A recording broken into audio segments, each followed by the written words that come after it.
MSIDC एक सार्वजनिक बांधकाम खात्यानं MSIDC आपलं एक नवीन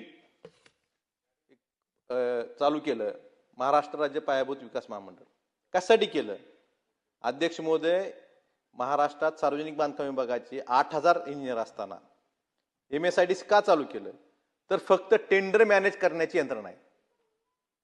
8000 इंजिनियर आहेत, प्रत्येक ठिकाणी JE आहेत, डेप्टी इंजिनियर आहेत, कार्यकारी अभियंते आहेत, AC आहेत, CE आहेत. 8000 इंजिनियर असताना त्यांना काहीच काम नाही. एका ठिकाणी मुंबईत ऑफिस, प्रत्येक विभागाला 1 किंवा 2 कार्यकारी अभियंता. जवळपास सध्या रस्त्याची 37,000 कोटीची कामं सध्या चालू आहेत. आणि ती रस्त्याची कमी कामं म्हणून परत जे ऊसतोड ऊसतोड जे कामगार आहेत त्यांच्यासाठी जे हॉस्टेल आहेत, वसतिगृह बांधव, ती पण कामं घेतली यांनी.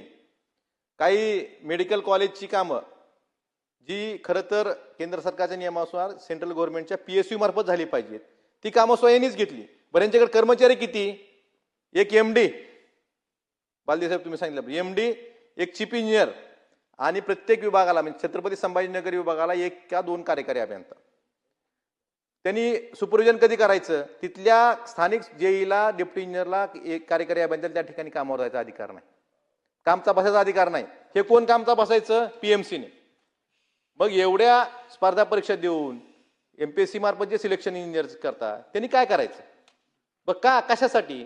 सगळ्यात ह्यात महत्वाचं काय, गडकरी साहेब आपल्या राज्याचे नेते आहेत, त्यांच्या माध्यमातून आपल्या राज्यात बरीच कामं होतात. NHAIची कामं 40% 45% बिलोनं होतात. ह्या 145 जे सध्या कामं चालू आहेत, मला खरं तर उत्तरात सांगितलं पाहिजे, एक काम सांगा हे बिलोन आहे. 37,000 कोटीची कामं महाराष्ट्रात चालू आहेत, एक काम सुद्धा बिलोन नाही.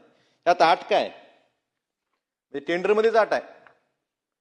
जर तुम्ही if the tenderer has quoted below the estimated rates the additional performance security of 7.5% of the estimated cost put be tender shall be paid additionally. म्हणजे जर तुम्ही बिलोनं टेंडर भरलं तर 7.5% ची बीजी तुम्हाला द्यावी लागणार. म्हणजे यातून काय सांगायचं, एका बाजूला मुख्यमंत्री सुशासनाच्या गोष्टी करतात, सुशासन आहे म्हणतात, दुसऱ्या बाजूला आपण आबावनं टेंडर देणार नाही म्हणतात. मग MSIDC साठी ही अट का लावली? म्हणजे बिलोनं टेंडर भरलं तर तुम्हाला 7.5% बीजी द्यावी लागेल. हे तुमचं सुशासन आहे का?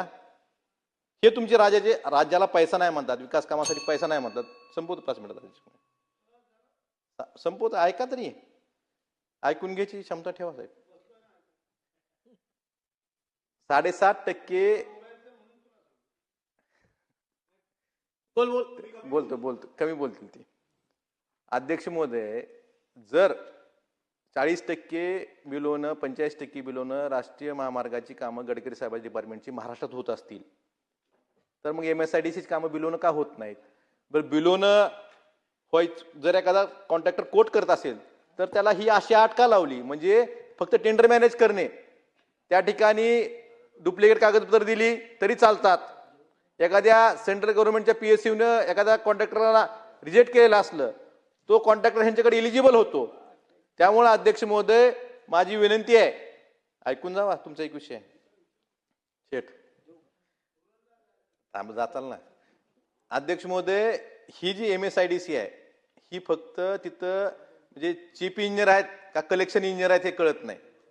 त्यामुळं अध्यक्ष महोदय, माझी विनंती आहे, उद्याच्या उत्तरात त्या जो उत्तर सन्माननीय उपमुख्यमंत्री देणार असतील, सुशासन जर स्वतःला म्हणत असतील तर MSIDCचे जे टेंडर झालेत ह्याची चौकशी आणि ह्या जो भ्रष्टाचार आहे ह्याच्यावर कारवाई करण्याचं धाडस सन्माननीय मुख्यमंत्री दाखवतील का, एवढाच माझा या ठिकाणी विषय आहे.